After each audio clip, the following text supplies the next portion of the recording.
Give it a second. Yep, we're here. Hey, everybody. Hey, My name is Kevin, my name is Brad. and this is the Strangeville Stinkhouse. And we're a couple of fatheads. We like to draw, mostly buttholes, but we draw some other stuff as well. And Primarily. this is our daily show where we like to live draw and talk and bullshit and banter, and pretty much take you through our daily process of drawing comics. And what I've been trying to do is figure out how to get this camera right here to stop being backwards. It's driving me crazy on our streams. Yeah. The camera is backwards, so you're seeing everything like mirrored, and I'm not actually showing you the pages the way they're laid out. You're seeing the mirror opposite of my pages, and I didn't quite have time to get it figured out today, but I did figure out that I can. What's that? I said it's like your comic books in a circus house. Everything's in a weird. Yeah, exactly. But I did figure out how to very quickly and easily switch between the cameras, so I can, we can. I think you can too. So we can both go back and forth. But as you can see, this is backwards to you, right? I don't know. I'm not on there now. I Okay. will screen, but That's and when fine. you say that I can do it, but I wouldn't call it easily. Every time I do it, I screw up. What did I screw up? Well, this part right here, my big fear is like, what are they even seeing? What if they're not seeing what I'm trying to show them? They're looking at like weird pictures of my balls or something. Who knows? I see your share screen is in Manga Studio, in Clip Studio, and I'm looking at Junior's Snothead. Yeah, snot everywhere. What are you working on here? I'm coloring. Honestly, I'm coloring the same page I was coloring yesterday because once we got off here yesterday, I had about every doctor's appointment under the sun that you could imagine having to go to. So we had a bunch of doctor's appointments, and then I came home and scheduled other doctor's appointments. So I didn't get much done on this day, but that's why we always talk about that. We try to work 7 days a week so that on the days that you don't get much done, somewhere along the week you got extra done, and so that's what I'm doing today.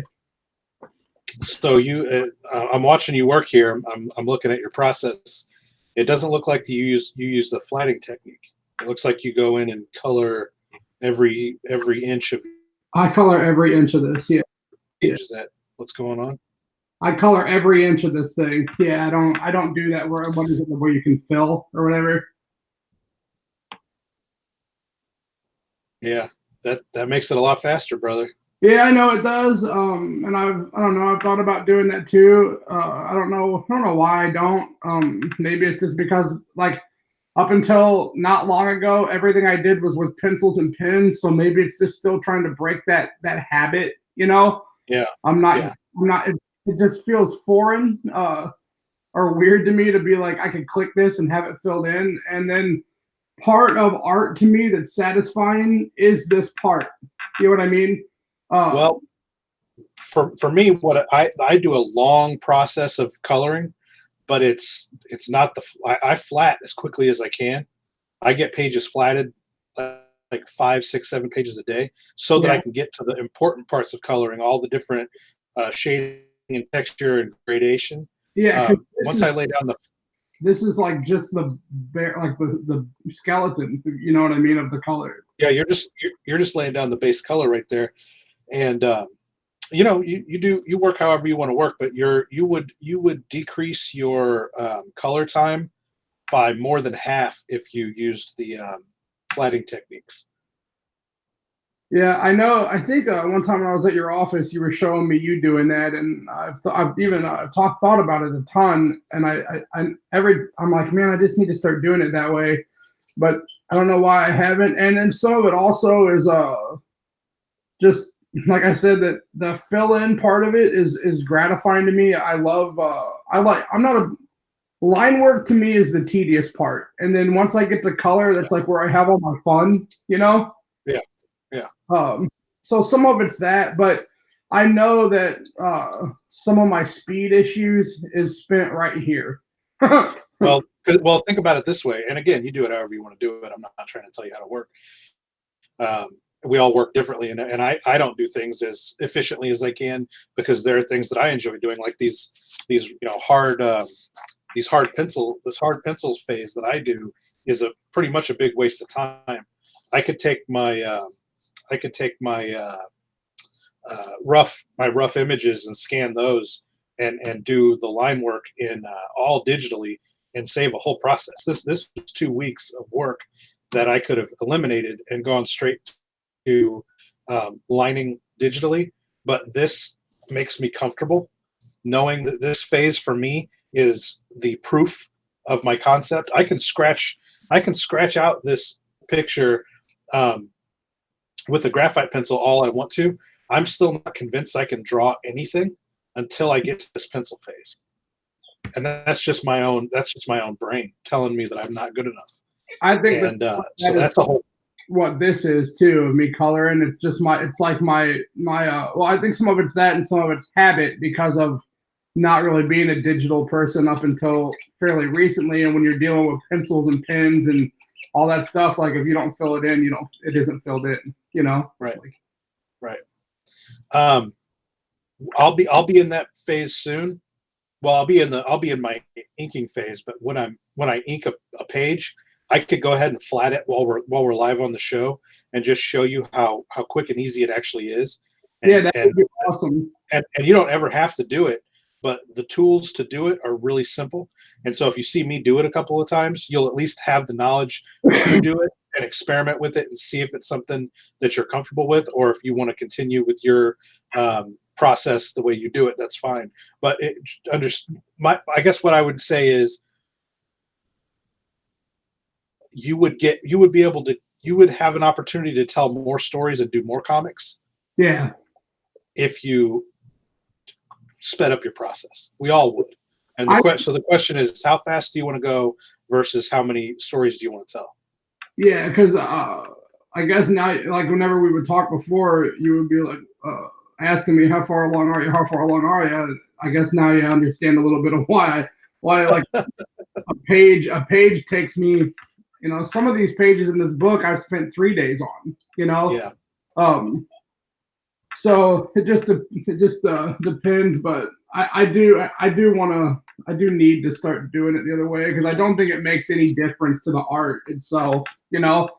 Well, but again, it's all up to the creative person. If you don't feel creative by filling color, then don't do it, man. It's not because there are people that take 3 years to do a single issue of a comic book because they love going in and doing detail with pen work, and every single panel on every single page is hyper detailed. Is that telling a better story? Not necessarily. Would they be able to tell more stories if they did less detail? Absolutely, but that's not what they want to do. They want to spend 3 years detailing every single panel, and that's their style. Yeah. So I'm at no point am I trying to tell you how to work because it's all up to the individual creator.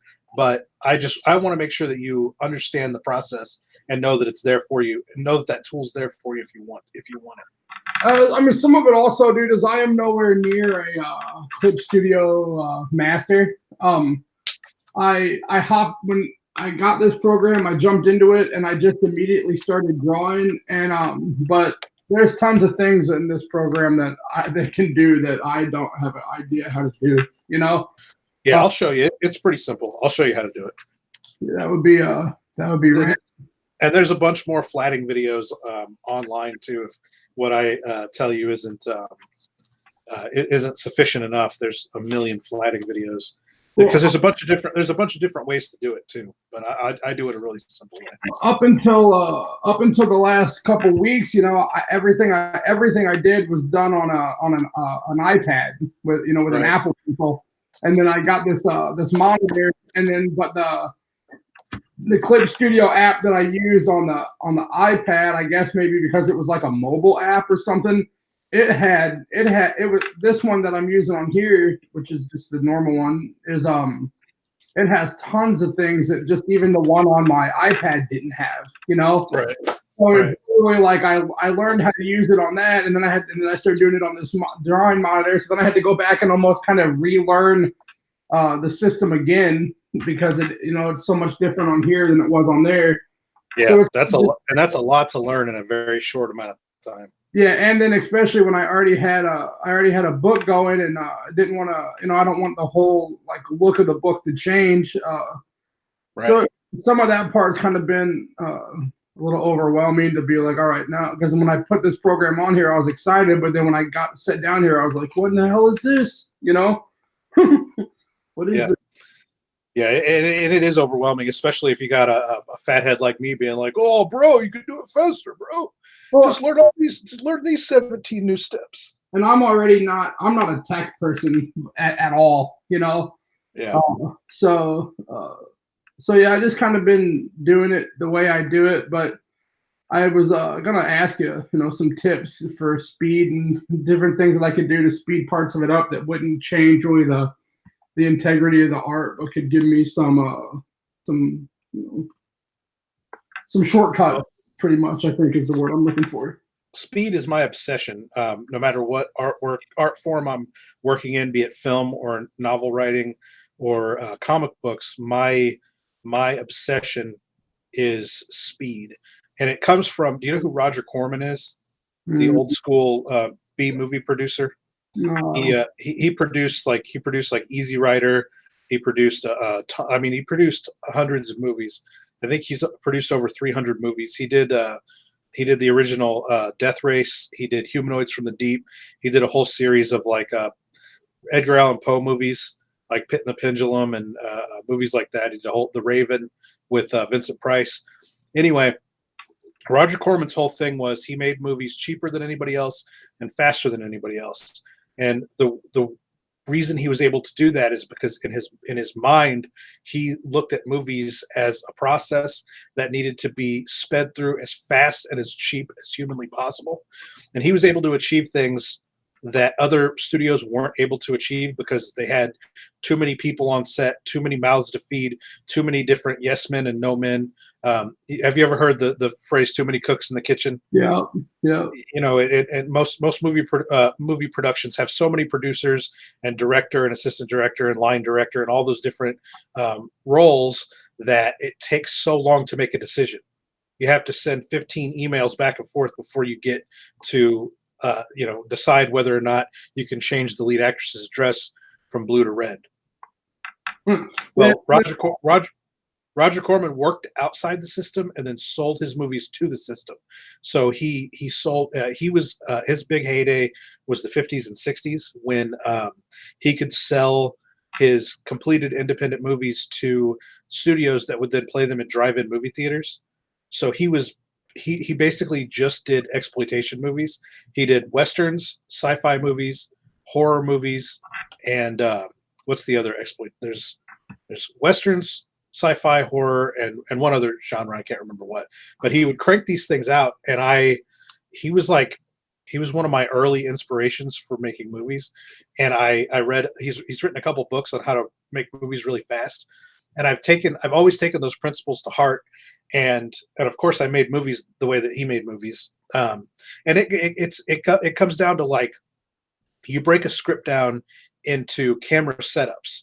Like if I'm gonna like we have two cameras, right? There's one on my art and one on your art right now.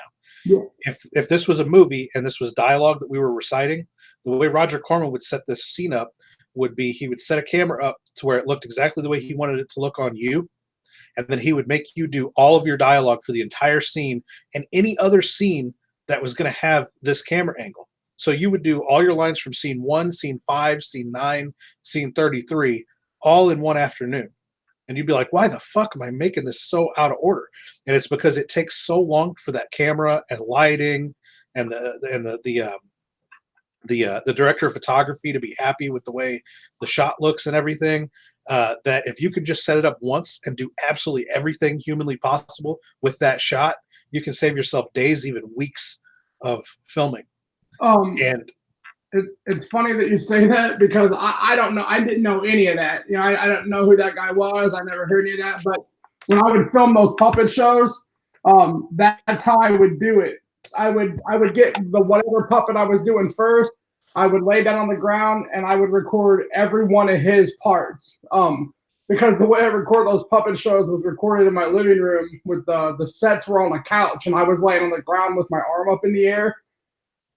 And I would record every single line of each puppet at the same time. You know, I'd do all his lines, all the next guy's lines, all the next guy's lines, and then I'd put them all in the right order in the editing program that we used, because it was just so much more tedious to do this one and then get up and change puppets. And then the other part of it was that my sets were so if I moved shit, I would never get it all right for the next time I shot it. So if I wanted it to look like cohesive, I had to do it all at once so that it didn't look like he was in the same room, but all of a sudden everything's like, 3 inches over or, different things. Right. How I always did those. So. Yeah, and you can extrapolate that to everything. So you're talking about you set up one camera angle, and then you also have to break the you break the script down into sets. We're only going to work on this set today. So everything that gets shot on this set, we're going to do all at once, and then we're never going to come back to this set again. And then we're like you were saying, because the setups are so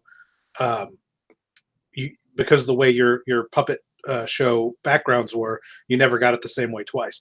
No. So Roger Corman basically took all those steps, streamlined them all, wrote a couple books about it, taught people, and then he actually he brought up guys like James Cameron, who did Terminator. Yeah. James Cameron learned how to make movies from Roger Corman. I believe James Cameron just did his trailers. He didn't actually make a feature for Roger Corman. But what Roger Corman started to do when he got older was he started to bring in the newest directors in Hollywood, and he would basically throw them out into the wild. Say, you have how much time do you need to make this movie? I need a month and $1 million. He'd say, you got 2 weeks and $500,000. Get it done. And he would just put these directors through the fire, and he would force them. And there are stories that Roger Corman would show up on the set with a stopwatch, and he would time how long each scene took to shoot of these brand new kids in Hollywood. And they would just be sweating bullets, freaking out, trying to shoot these movies as fast as they could, as cheap as they could. And he was basically teaching them how to be efficient with their storytelling. And so guys like Joe Dante and James Cameron and a bunch of other guys that would go on to make like a bunch of the 80s creature features, a bunch of the cool science fiction and horror movies from the 80s, they all got their start with Roger Corman.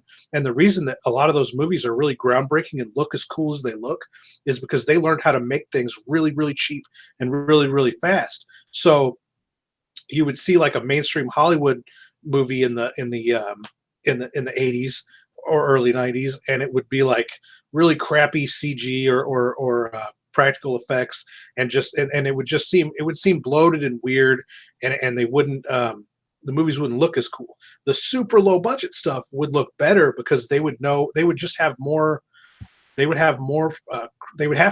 to be more creative in their process. They would have to figure out different shot angles and lighting techniques to cover the fact that they didn't have a complete monster. Like the reason that Gizmo in Gremlins is in Zach's backpack for the actor's name is Zach. I don't remember what the character, Billy.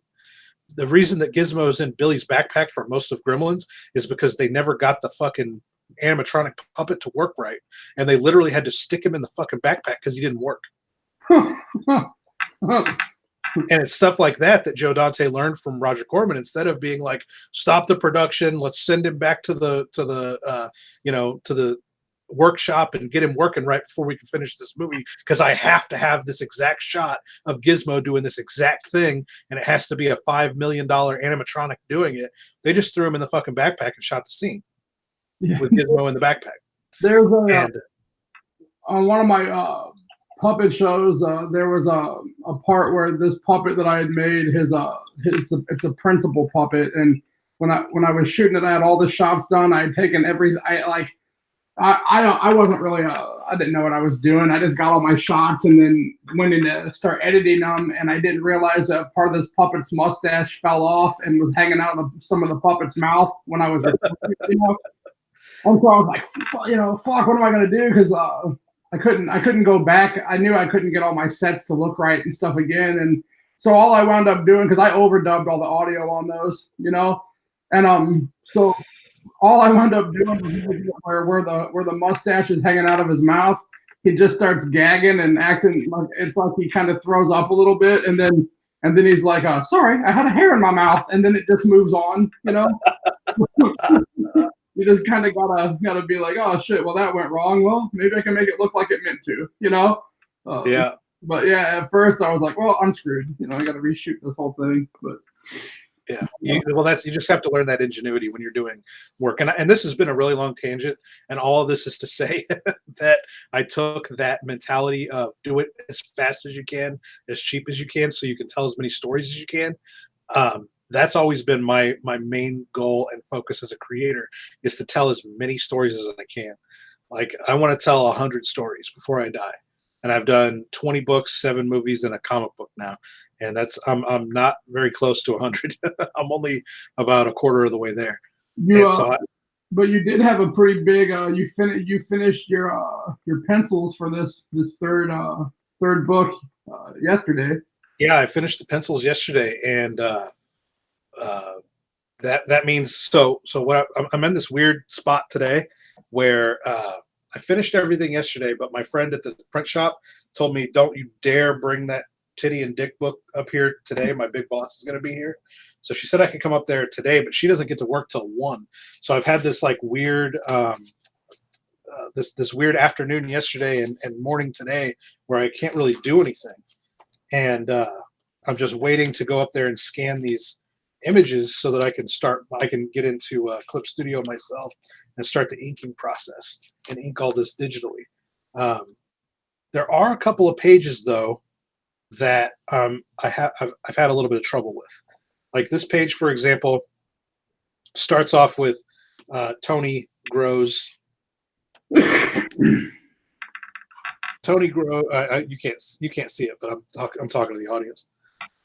Tony grows up into a giant zombie. Hey Homana monster grabs a bunch of zombies off the ground, throws them in her mouth, spits them at Tony, and they implant in Tony's face. They basically impale him in the eye and in his face, and that's cool. That's a good shot. But my very next shot has Tony already laying on the ground with Nixon and Hogan doing some dialogue next to him. I need a shot in between there of him falling down again, because I fucked it up because I already have a shot of him falling down once, and I forgot to draw it again. So I was thinking I could come in here today while I'm sort of waiting in limbo to take the book up to the print shop and try to figure out how to get Tony on the ground. And what I was thinking was, there's a shot here, the big shot where the zombies embed into Tony's face and eyeball. It's kind of a wide panel, and half of the panel is just his hand sort of in pain, sort of reacting. I was just kind of doing like a part of the emoting of him being in agony of having zombies impaled in his face like darts. But I'm thinking I could cut that off right there and use this spot where his hand is to draw Tony falling back on the ground, and then digitally flip him. Obviously, the zombies hitting his face happened first, and then he falls on the ground. So I would have to go in and digitally cut that, swap it, which is fine. It's easy to do. But I'm sitting here looking at it now, and the shot looks cool this way. So I might just be overthinking it. It might work just fine.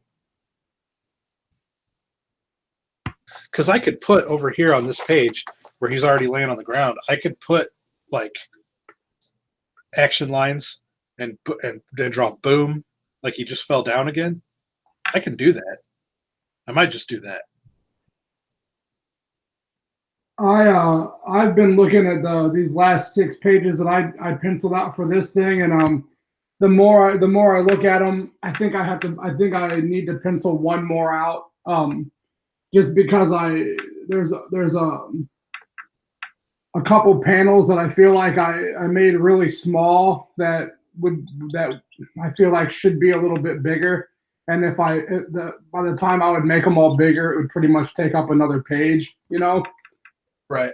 So that's what I've been thinking to myself the last couple of days, that I might need to pencil out one more page and then make one more, because you only get to make these things once. So if you're sitting there thinking to yourself like, man, it would be actually a little cooler if it had that, you might as well do it, you know.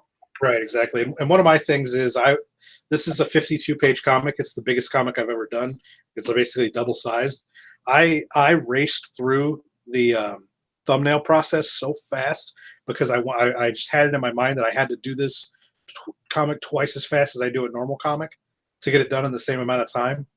And there are a couple of pages I think I didn't think through enough, but only a couple of pages. Out of 52 pages, I think there's 2 pages that I feel like I could have, like, because you guys watched me do you guys watched me fix that page yesterday. That was an easy fix, and that was quick, and it only took me a little bit to fix it.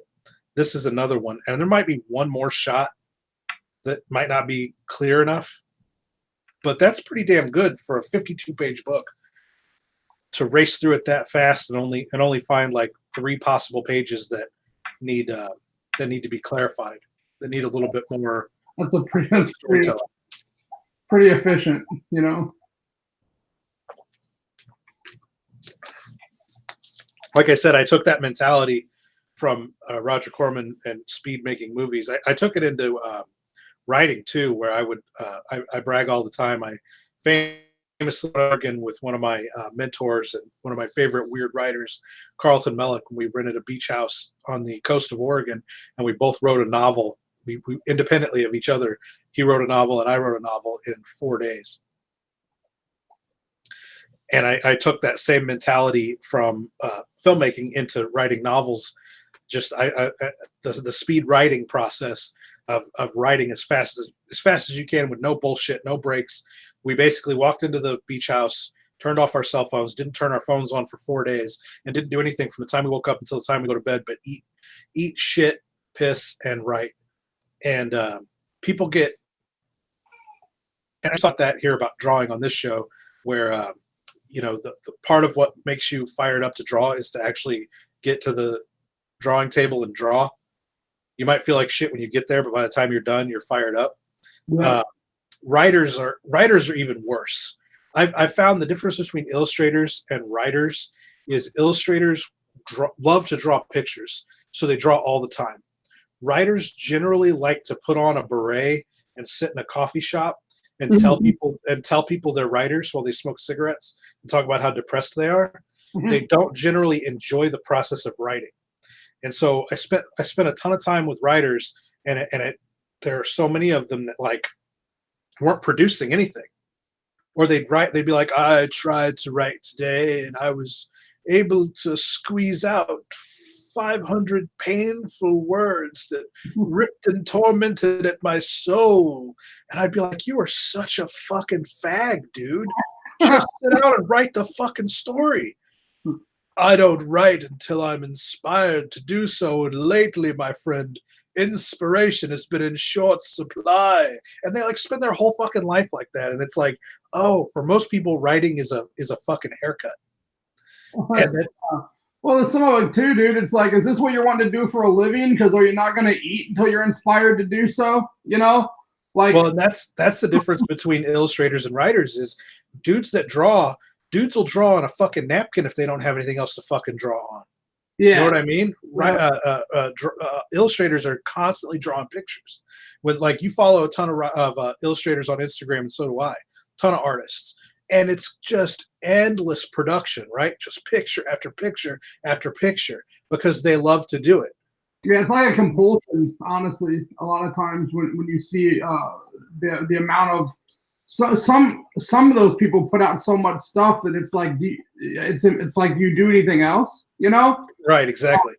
And I watched a documentary on this Japanese illustrator who's like he's like revered as like a pervert, like sex exploitation manga artist, where his stuff is like super sexual and deviant, but he's really good. Like his style is like so fucking good. And they did this little mini. Somebody did this little mini documentary on him on YouTube. And one of the things that, like, this guy, I forget what his channel is. I subscribe to him.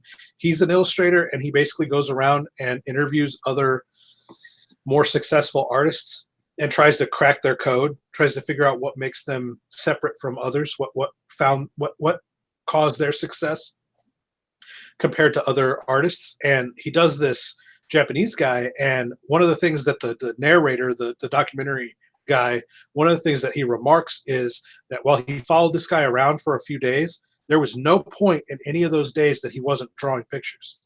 Even when he was sitting around doing like interviews with other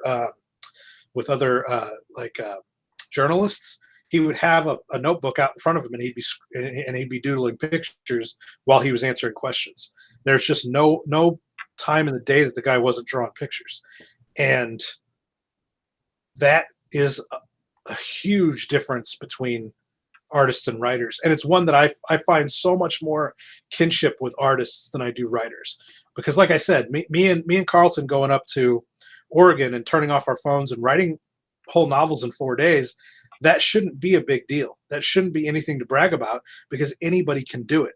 It's just writers don't ever want to fucking write anything. And that's all. I'm still like trying to pull this thread together of like my obsession with speed. So I took the obsession with speed from Roger Corman and making movies into speed writing novels. And by the way, Carlton was already doing that. Like, one of the things that drew me to him as a mentor was he would talk about marathon writing at hotels. He would rent a hotel and shut off his phone and spend a week, and at the end of the week he'd produce a new novel, because all he would do is just write from the time he woke up until the time he went to bed. And the thing is that's a novelty as a writer. As an illustrator, we get to do this every day, and it's fun and we love it. Because it's no, like you and me sitting here drawing every day and talking about how we sit at the drawing table for 4, 5, 6, 7, 8 hours a day. That ain't nothing to brag about, because if you're serious about your art, you really want to produce comic book stories for people. That's the job. That's what you do all day, every day. Yeah, and it's fun. I watched a documentary a while back that was about Image Comics and Jim Lee. And the documentary said that when Jim was young and he started thinking that he wanted to do this, that one of the things that he tried to make himself do was to any time, like, I think he was still in school and stuff, but he tried to sit and draw, pretty much every moment of free time he had, he spent at his table, Yeah. Because of when you get to the point where it's what you do for a living, if you can't mentally handle, sitting there and doing that for hours and hours and every day, there's not really going to be a future in it. If it's something that eventually you're going to be like, all right, man, I just want away from it. I gotta go outside and do, I don't like, if you start thinking about, I want to do anything except for be at that table, the guys that get, big success in this, they only think all I want to do is be at my table, Absolutely. Instead of start thinking, I just want to be away from this damn table, Yeah. Yep. And there's burnout. I mean, there's people experience burnout. One of my favorite current artists is a dude named Scotty Young, and he does like a real cool cartoony style. Like he brings like it's like an updated Calvin and Hobbes, like a comic strip style, but he does comic books with it. And he does a series called I Hate Fairyland, about this horrible, awful little girl that gets transported to fairyland, and they basically are like, you go find the key to get home, and she can't find the key because she's such a little fucking asshole that she gets stuck in fairyland for 40 years, and so she's a bitter, horrible, awful, evil 40-year-old woman stuck in an 8-year-old's body, and she just does nothing but torment the characters of fairyland to the point that they absolutely hate her. The queen of fairyland is like trying to assassinate this little girl because she's so awful. Anyway, Scotty Young does I Hate Fairyland, and he does a bunch of other stuff too. But lately, I think for the last year, he has only been writing comics and doing covers, because he found himself totally burnt out on drawing the interior art. that Mm-hmm. he backed off and now he just does covers and writing. But he's been saying for the last couple of months, like, I am so itching to get back into it. I can't wait to do another comic. And he's like, that's the reason that I took a little time off. He's like, I didn't have this like crazy burning inside me to do another comic. He's like, I knew that was that was a bad sign. So he took a little time off, and now he's ready to smash through it again. Yeah, and I mean, when you hit that wall, it's important to figure out how to recharge, because you're not going to put really anything that's at your best out when that's like the mentality that you're in, you know. Right. For But sure. I think, I mean, from what I've known, any person that I've ever known that does anything, you know, whether it be painters or musicians or, you know, anything, dude, they all hit that where it's like, I just am kind of dry, you know. Yeah. So it seems like that's a really, anybody that has. I see guys on Instagram all the time that will just post in their stories and be like, I've hit this huge block and I'm just waiting for it to pass, you know. Yeah, and there's tricks and ways to avoid that, and then there are ways to just. A guy like Doug Tenaple will tell you that the days that he doesn't want to draw are the days that he makes himself draw the longest. Yeah, that's what I mean. They kind of say that about most things in life. I mean, even like if you're talking to a person that like deals with depression, you know, if you wake up in the morning and you don't want to get out of bed, you need to make, you know, it's kind of that. That's the day you need to get out of bed, yeah, more than any other day. Exactly. It's just like how life is. If you got to push yourself over those hurdles, you know. Yeah, for sure. Oh, there's absolutely days that I don't want to, get out of bed and come here and do this. But I know that, and I talk all the time about how monumentally lazy I am. I know if I say, oh, I'm going to take a couple of days off, that 2 days will turn into 5 days, will turn into 5 weeks, will turn into 5 fucking years, because I'm so fucking lazy. And unless I really, really, really, really need a day off, like I physically just can't find it in me to move, I make myself come to work. Doesn't matter if I'm sick. I don't really get sick very often, but and I really think that's mental too. I think people that are really sickly, I think that's a mental thing. I think that they will themselves into that. I know that sounds weird, but I think that there's a mental aspect to it. That people that say things like, I don't fucking have time to be sick, because they're such busybodies and such workaholics, they really don't get sick very often. No, well, or they don't let it. Being not feeling good is a common. I mean, a lot of people don't feel good, but exactly. But the difference is like, some people just push through it. They just do their shit still, even though they don't feel good. They don't have to just lay in bed all day because they have to sniffle, so they don't. Yeah, I'll get like weird little colds that'll last a couple of days, but I think one of the reasons that they last a couple of days and not a couple of weeks is because I don't lay there and fester in it. Well, yeah, especially like things like chest cold. I know, and whenever you're dealing with all that, it isn't good to just lay there and leave that shit laying. When you're moving around, and that's like breathing treatments, like if you're having all those problems and they want you ever seen one of those things like you breathe into and it pulls that ball up and you hold it into a certain area for a certain time. It's like a breathing treatment that people do, and they have like, I don't know, like pneumonia or bronchitis or things like that. Yeah. I mean, it's not good when you're all full of, phlegm and infection and stuff like that in your chest, to just let it lay there in your chest. Like, you should be trying to move and breathe and hack all that shit out, Ugh, I hate that shit. You're freaking me out thinking about it. That's like, being sick is like the worst fucking thing for me, because that kills your productivity. Like I'm so crazy. I'm so crazy about my production schedule. Like if I fall ill, it just kills it. My grandma is, I think she's like 86 or 87 now, but when she was in her early 20s, she was diagnosed with rheumatoid arthritis. And they told her she'd be in a wheelchair, within like 5 years, and she's still not in a wheelchair. She's had both of her knees replaced a couple times, and her ankles are fused, like where her ankles don't move, But the thing that kept my grandma moving is that no matter how bad, if she hurt, she didn't just sit there and hurt. You know what I mean? Right. If she was feeling stiff, if she was feeling bad, she'd force herself to get up and move around. And I really think that that's like why she can still move around. You know what I mean? For sure. because sure. you don't move, that arthritis and stuff, it just takes your joints completely over. It's kind of like if you keep like working the corrosion off of an old kind of like gear, you know. Right. One of the reasons I'm convinced, one of the only reasons that my old Honda still runs is because I run that motherfucker every day. Yeah. Like if I didn't run that motherfucker every day, I think it would just die. Yeah, that's what they say. Like they say that about cars, you know, that people will be like, well, he drove the shit out of that thing, but sometimes it's better to drive the shit out of a machine than to never use it, you know. Yeah, you keep everything lubricated and fresh, and it doesn't get totally cold. Yeah.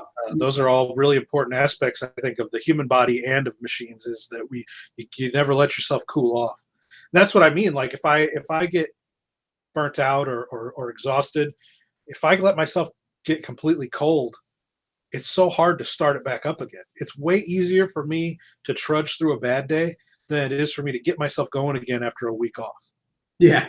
Like I took a week vacation from my night job a couple weeks back, and everybody made fun of me because I came to the office every day and I still worked on the comics and everything. But to me, that week was the difference between staying on my production schedule or completely fucking it up. Yeah, I know. With me and you, we talked a lot, you know, around that vacation. And at first, you were like, "I'm gonna take a week off from everything," and I just knew. I was like, "Yeah, there ain't no way he's taking a week off from everything." You know what I mean? I don't even think I took one single day. I think I might have. No, I didn't. I didn't take one single day off. Yeah, because you'd be sending me pictures like, I did six more thumbnails, you know, like every single day.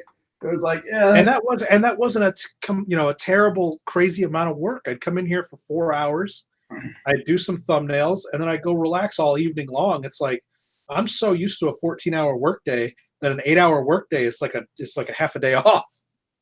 Yeah, well, and I think that when you start thinking about everything in a day and all the obligations that people have, and then when a lot of those go away, all you're kind of left with, you know, if you have a little bit of time or all those are gone, all you're kind of left with is like, what would you like to do with your time? You know what I mean? It's a lot different when it's like only if everybody only had to do the stuff they wanted to do every single day, you know, life would be a lot different for everybody, you know. But the problem is trying to find time to do the things that you really want to do, and then also the things that just you're responsible for doing that, you know, that you wouldn't really care to do if you didn't have to have an existence outside of just your passion, you know. Yep. One of my philosophies of life has always been to reduce the number of things you have to do and increase the number of things you want to do, and not in a hedonistic way, not in a all I want to do is jack off and smoke weed and lay in a bathtub. That is just that's just, you know, bury the needle hedonism. I mean, because I truly, I'm going to get gay here. I truly believe that especially males, especially men, but women too, we are part of our human nature is the need and ability to work and create. And for people who avoid all responsibility, even responsibilities that they create for themselves, their lives are not as fulfilled, and it's easy to let anxiety and depression and self-doubt and suicidal thoughts creep into a brain when that brain isn't stimulated with goal-oriented work. And again, that work, people hear the term work and they think that means that you're a sucker working for a tiny wage for some rich fat cat who lives an excessive lifestyle and is greedy and hoards all the money for himself. That's not what work is. That's just wage slave shit when you have no skills. Skillless labor should not be something that should be leaned on by people as some sort of a, like, well, this is what I do. I have no skills, so I just go work for the smallest amount of money. You know what I mean? That's not fulfilling work. That's not any more fulfilling than we talk a lot about the fast food analogy because we're fat guys, Right. But it's like that's like the potato chips of working. Yeah. It's like going and doing something that requires no skill for minimum wage is the potato chips of working. No, that's not going to make you feel good. That's never going to make you feel good. Nope. And whenever you in that work day where you barely made anything for somebody that doesn't give a fuck about you, and you go, well, see, work sucks. It's like, no, that work sucks. And eating potato chips doesn't give you nutrition. Like, you should already know that. That should, skillless labor jobs are for teenagers. Yeah. They're a way to build a resume when you have none. When you're very first starting to work, you have no skills. But by the time you're 25, by the time you're 35, you should have built particular skills in a particular area that are meaningful to you and that fulfill you in a way that other things don't fulfill you. And so, again, my secret to life is to learn as many skills that fulfill you as possible so that you can fill your workday, so that you can always work and you can always fill your workday with things that fulfill you mentally, physically, and spiritually. But always work. Like, to me, work is the most important thing a man can. Yeah, if you don't, Work means work whatever you want it to mean. Work is set a goal and accomplish that goal. That's all work means to me. yeah, and then fulfillment. When that's done, if you don't feel fulfilled, then you need to find a different goal to set and try something else.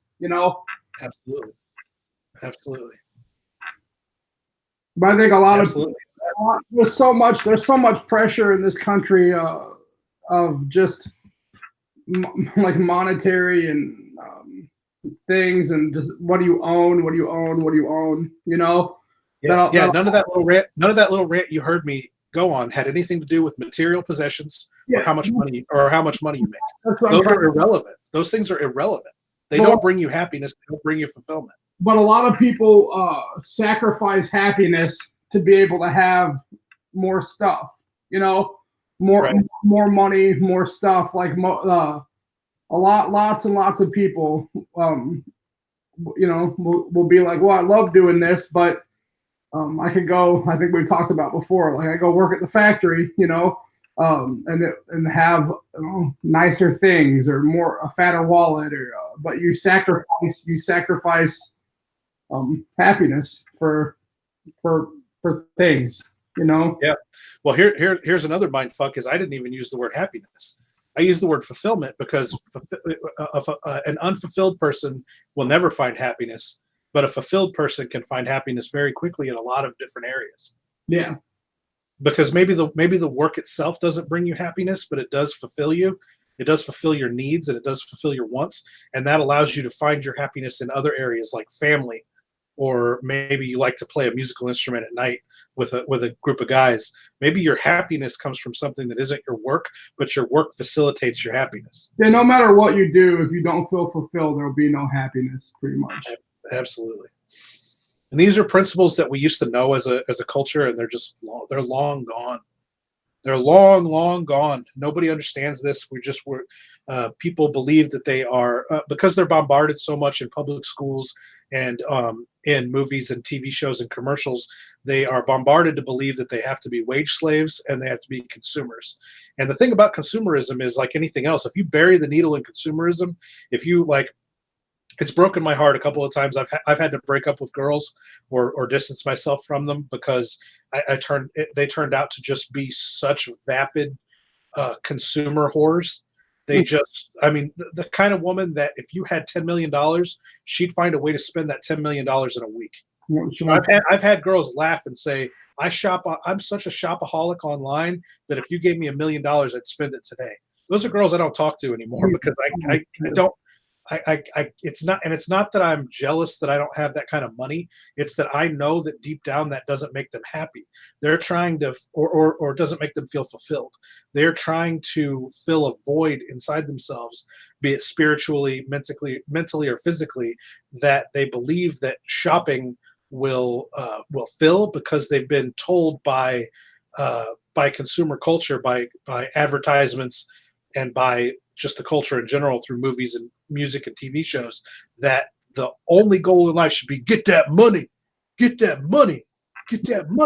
And there's money is it's useless. It's useless. There's no the only thing that money does is it allows us to make sure that we eat and have a roof over our heads, and everything else we do with money is basically frivolous, in my opinion. There's a George Carlin stand up where he talks about just that people's whole existence is spent trying to just build this huge pile of stuff, you know. Yep. Stuff, and then when you die, you know, none of that shit matters. And then when you die, all your kids fight over it and never talk to each other again because they're so bitter and angry and upset with each other because they don't really want any of it. That's all. Yeah, but they don't actually want any of it. They just don't want the other person to get more of it. Right? Yeah, they don't want any of it, but they don't want the other one to. They don't, you know, they're so afraid that someone will get something they didn't get, but they don't really want any of your stuff. And sometimes they're fighting when an old person gets to the point that even the family starts thinking they're going to die, they're already fighting about it before the person's even in the box, you know. Absolutely. But that's not the way life has to be, brother. That's a consumer culture run amok, and it's abusing it just the same way it's abusing consumerism the same way you can abuse drugs, the same way you can abuse alcohol or sex or food. Abusing the convenience of consumerism. It's our own. Again, I just put the responsibility on the individual. It's not the fault of McDonald's that McDonald's exists. You don't have to go to McDonald's, and you don't have to eat McDonald's for every meal. It's there for your convenience, and we are blessed to have the conveniences that we have, but we overindulge in them as a culture so much that it tears our souls away. That's why like suicidal thoughts, depression, and anxiety are higher than they've ever been in our culture, and it's because we're mindless consumers. We've removed everything. We've removed everything spiritual out of our culture, and we've replaced it all with consumerism. And consumerism does not create fulfillment or happiness. Well, and I think a lot of it is people get on things like social media and they start looking at all these other people, and they're like, look at the life this person has. Look at what this person has. Look at how much this. Why don't I have any of this? Why am I doing this? Why is my life like this? And all these people's lives are like this. There's too much.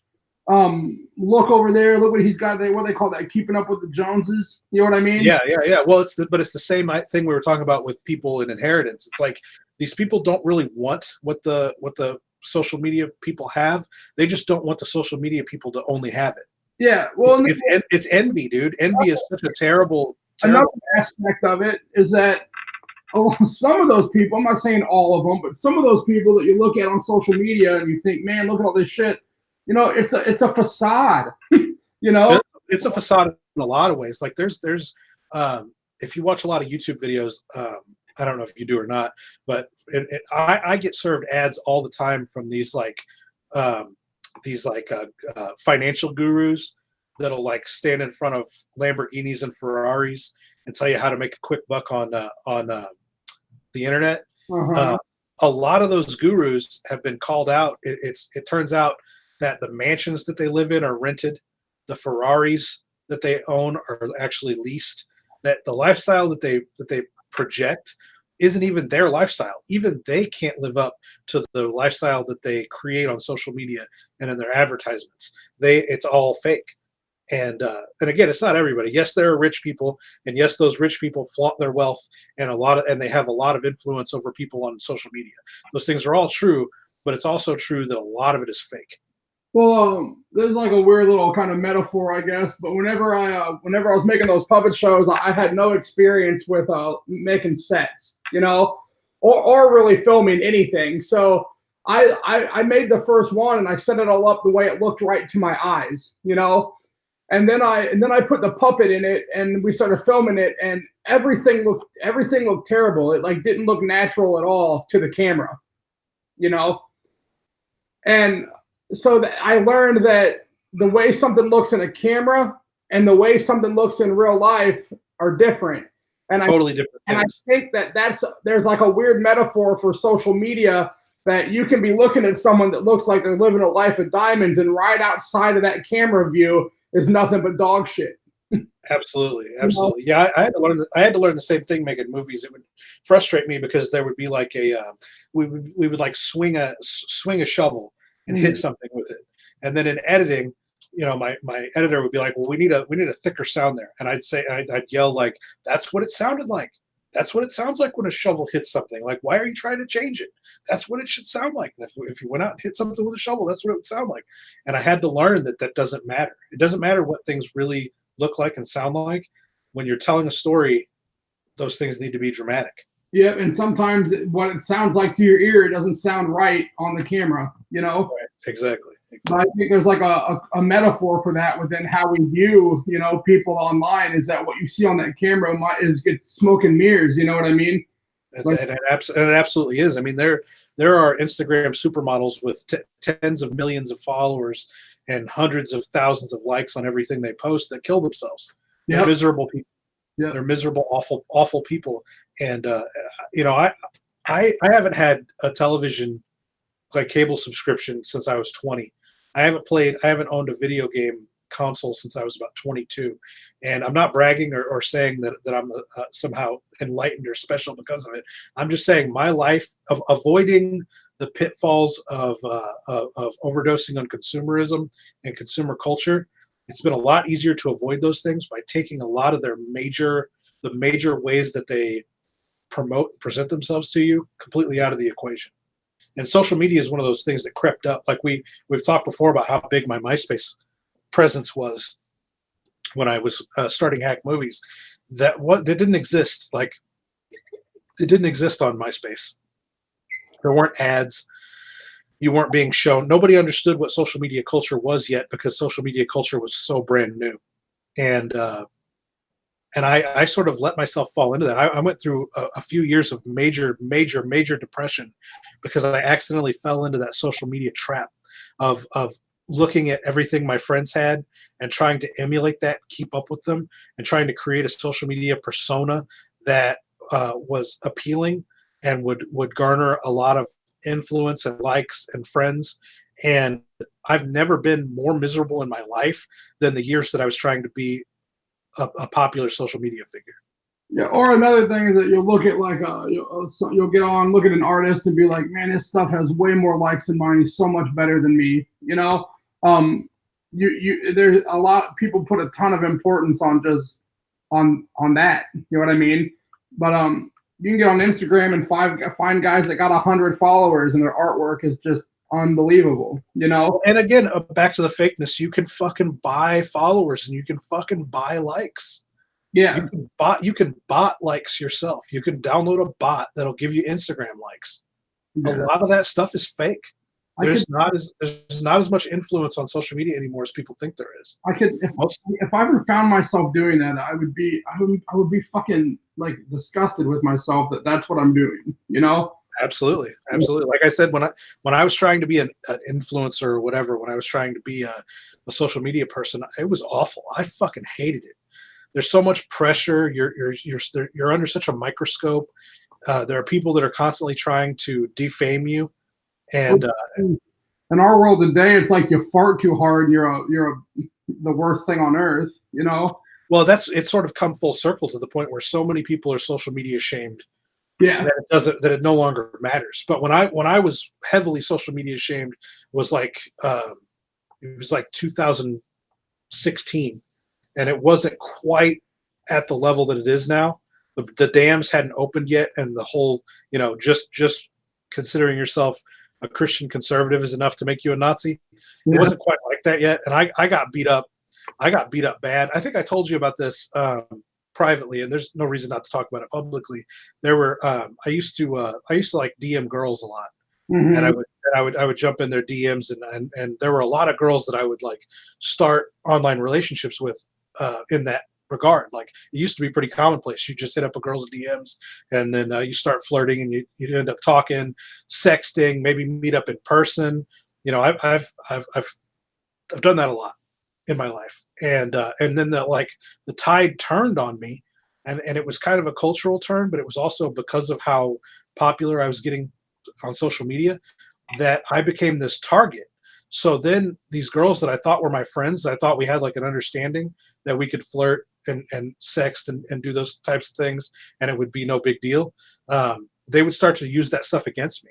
They would start to like screen grab my DMs and try to humiliate me and shame me with them on Facebook and other social media platforms, and it was horrifying. It was horrifying because I had let my ego get so big that I thought I was this like social media dude, and it was like it was literally me back to being in junior high and having kids like gang up on me and pick on me and like verbally abuse me and then physically attack me in a classroom because I was a dork, I was a nerd, I was a comic book reader instead of a jock or whatever, or I wasn't a stoner or whatever the group, subculture I was around at the time that wanted to pick on me. I got picked on and bullied a lot when I was younger, and I suddenly felt all that fear back, the same fear that I had as a junior high kid. I felt again while these people were trying to shame me on social media, and I realized like, oh my fucking god, I put myself back in junior high. All I did was like, I wasn't good with social stuff back then. What made me think that I was going to succeed in some popularity contest? I'm not the guy that succeeds in the popularity contest. I'm like Carrie. They tell her she's the prom queen and then fucking throw pig blood all over her. That's me. I've never been popular. I've never been cool. And fuck me for ever thinking that I was going to succeed in that way. It was a big wake up call. It was really cool because once I had been completely, I was like, well, it can't get any worse than this. It'll never be worse. Like, this is it. This is as bad as it can get for a person online. Yeah. It can't get worse. And since then, I just haven't given a fuck. I've just been like, whatever. You all can say whatever you want to about me. It doesn't affect my life because I'm no longer playing the game. Yeah. I don't want to be popular. I don't want to sit at your table in the lunchroom. So you telling me I can't sit there doesn't affect me at all. Yeah, I think that's kind of what's weird about me and you starting to kind of talk, because me and you hadn't talked in so long, and then now it seems like we talk all the time, but we're both fairly reclusive people. And I never make friends easy. It's just something I don't do. I pretty much look at it now like, if I don't have a friend now, by now it's a person I'll never be friends with, But yeah, another thing that I notice in our world is that there's so much like you have to be accepting, except for these groups that want you to be accepting of their thing have no acceptance for anything other than their thing. Yeah, supremely hypocritical and fractured and tribal, and yet we talked about this before. It's all it all stems from 90s liberalism, where we're all supposed to be open-minded and accepting. Like you said, it's like we jump off the bridge as open-minded and accepting and inclusive, but by the time we hit the water, we are the most closed-minded group of small groups, closed-minded, accepting of nothing outside of the ideology that we've been told we have to believe. And that's where we're at in social media now, and I'm pretty happy being outside of all that, because that's all really, really gay.